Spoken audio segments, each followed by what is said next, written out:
होइन अब चाहिँ हर्क साम्पाङ सुध्रेला कि भनेको त्यही पनि रवि लामिछानेको विरोध गर्न छोड्दैन। राष्ट्रिय स्वतन्त्र पार्टीलाई दुई टुक्रा पारेरै छाड्न विचारमा छ, विरोध गरिरहेछ। अहिले पनि त रवि लामिछाने प्रधानमन्त्री बन्नुपर्छ, बालेन शाह त हुँदैन भनिरहेछ।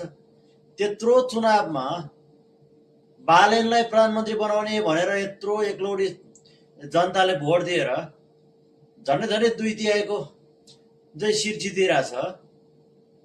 अनि यतिखेर आएर होइन बालेन त हुँदैन, अब रविलाई नै प्रधानमन्त्री बनाउनुपर्छ भन्दैछ।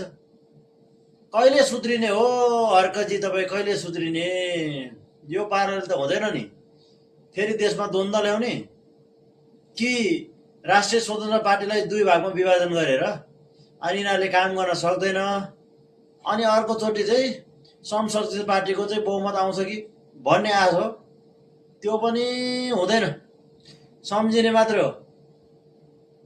र अहिलेको राष्ट्रिय स्वतन्त्र पार्टीले यदि राम्रो विकास गर्न सकेन, देशमा सुशासन ल्याएन भने, भ्रष्टाचारको अन्त्य गरेन, रोजगारको सिर्जना गरेर भने त अर्कोचोटि राष्ट्रिय स्वतन्त्र पार्टी त जान्छ नै, फेरि उही पुरानो पार्टीहरू आइहाल्छ नि। लो हर्कजी, राम्रो कामको प्रशंसा गर्नुहोस्, राम्रो काम गर्न दिनुहोस्, एक्लै अर्काको खुट्टा तानेर होइन।